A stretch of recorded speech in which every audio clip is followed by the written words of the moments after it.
and we're going to be opening up the labor forces because we have to. We have so many companies coming in. People like Tim, you're expanding all over and doing things that I really wanted you to do right from the beginning. I used to say, Tim, you got to start doing it over here, and you really have. I mean, you've really put a big investment in our country. We appreciate it very much, Tim Apple. But we're opening it up. We have to bring people in. We want them to be people based on merit, and we want them to come in legally. You see what's going on at the border, and we're doing a great job, whether it's Border Patrol, ICE, law enforcement generally. We're all working together. We have our military sent to the border. We have 8,000 military personnel right now at the border. We are doing an amazing job considering it's really an onslaught very much. I call it invasion. They always get upset when I say an invasion, but it really is somewhat of an invasion.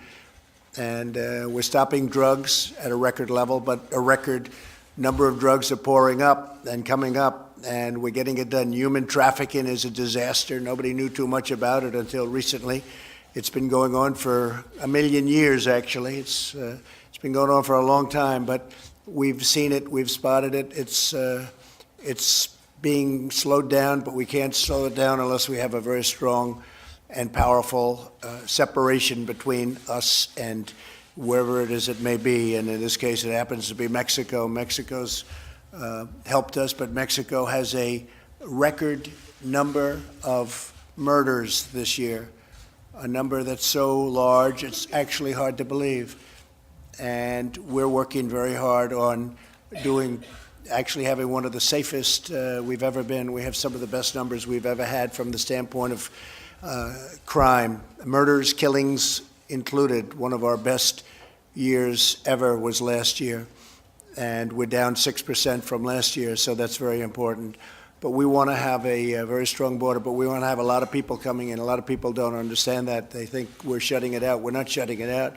We want people to come in, but they have to come in through a process. So we have a process that's really moving along rapidly. Last year we took in a large number of highly qualified, wonderful people, and for the most part, they're working already in your companies.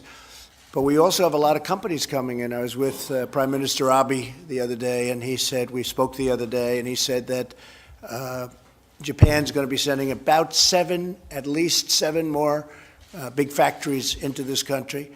And I said, got to do more than that. We have too big a deficit with Japan. We have for a long time. But they're going to, you saw a couple of openings, big openings in Michigan. Chrysler Fiat just announced that they're going to spend $4.5 billion in Michigan around the Detroit area. We have a tremendous number of not only car companies coming in, we have a lot of car companies coming in. They're coming in, they're building new, but they're also expanding. And they're going to Pennsylvania, they're going to Ohio, very heavy in Michigan, South Carolina, North Carolina, all over. We have companies coming into this country at a record pace, and really at a pace that nobody thought possible, because nobody thought you'd ever see these particular companies again. Many of them are coming back.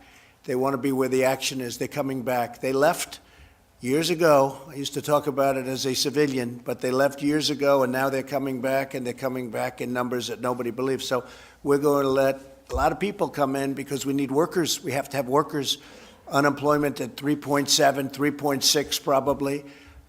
These are low numbers, and in one way I love it, but in another way I don't want to make it hard for you to get those companies rolling with really great people.